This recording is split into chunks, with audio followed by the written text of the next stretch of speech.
They say there's three types of people in this world. Those who can hack, those who try to learn how to hack, and those who simply have no idea how computers work. I fall into the third category. I'm not a hacker or even that good with computers. I was just curious. A few weeks ago, I was browsing Reddit and I stumbled upon a thread asking users if they had come across anything disturbing on the dark web. One comment stood out from the rest. It simply read, "The mirror protocol. Don't search it. Don't click anything that says test subject room." Naturally, that's exactly what I did. I followed a trail of hidden wiki pages and onion links until I landed on a website. It looked pretty basic. Just a black background, red text, no menu, no ads, only a countdown. It read, "Next viewing, 0 hours 12 minutes and 39 seconds. Of course, I waited.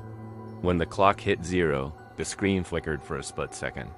Then the live stream began. At first, it was just a person sitting in a chair strapped to an armrest. All I could see was the side of their face and the top of their head. Their mouth was covered with duct tape.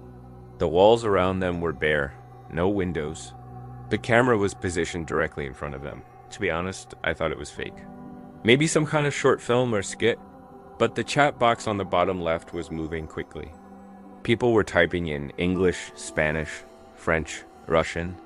Some typed in commands. "Cut a finger," one user wrote. "Shock them," another said.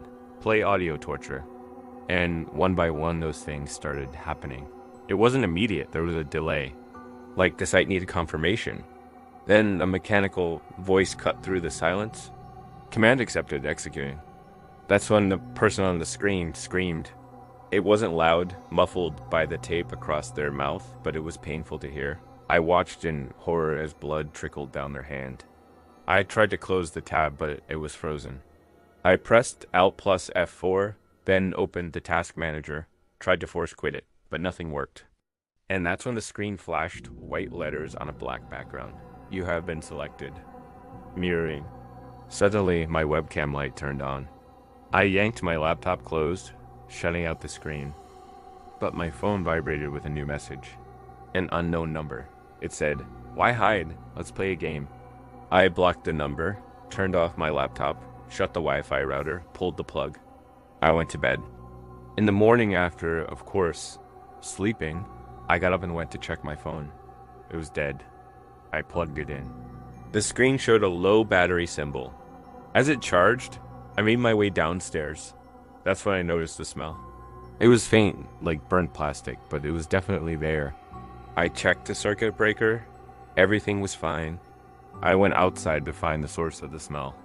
That's when I saw the package. It was sitting outside my door wrapped in brown paper, no return address. I brought it inside. It was a mirror framed in black wood.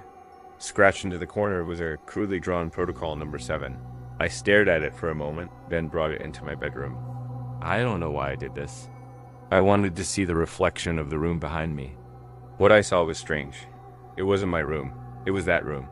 The chair, the blood, the person, but the person wasn't me, it was me. Or rather, it was a distorted version of me. My clothes were the same, but my face was pale, my eyes wide and terrified. My arms were pinned to the sides of the chair, my hands scraped and bleeding. I stumbled backwards. Was this a nightmare? Why was I seeing this in the mirror? What did it mean? I walked closer to the mirror, trying to get a better look, trying to make sense of what I was seeing. That's when the hallucinations began. Or maybe they were already there and I was just noticing them. Every reflective surface, every window, every puddle on the street, every stainless steel appliance showed me the room. They showed me strapped to the chair. Sometimes it was subtle, sometimes not. I haven't slept in 3 days. I tried throwing the mirror away. It reappeared in my closet.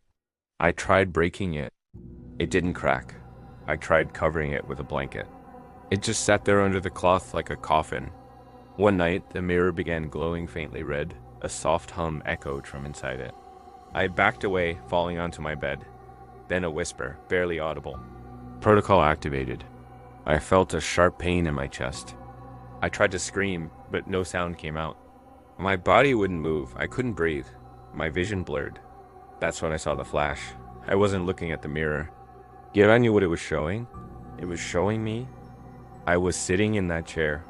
I could feel the cold metal of the restraints digging into my wrists and ankles. I tried to speak, but all that came out was a strangled gasp. I struggled against the unseen bonds, but they held me fast. Behind the camera, a whisper. The final viewer is the final victim. Then everything went black. I woke up in my bed. The mirror was gone. Now my webcam light is on again, and I didn't turn it on. Since the incident, I'd been receiving random texts from people, strangers. Found your stream. That was messed up. Can I vote for the next torture? I don't know how many people watched. I don't know who they think I am, but I do know this. The last message I received said, "Welcome to the Mirror Protocol, host." I'm not sure what that means, but my webcam light is on. And I didn't turn it on.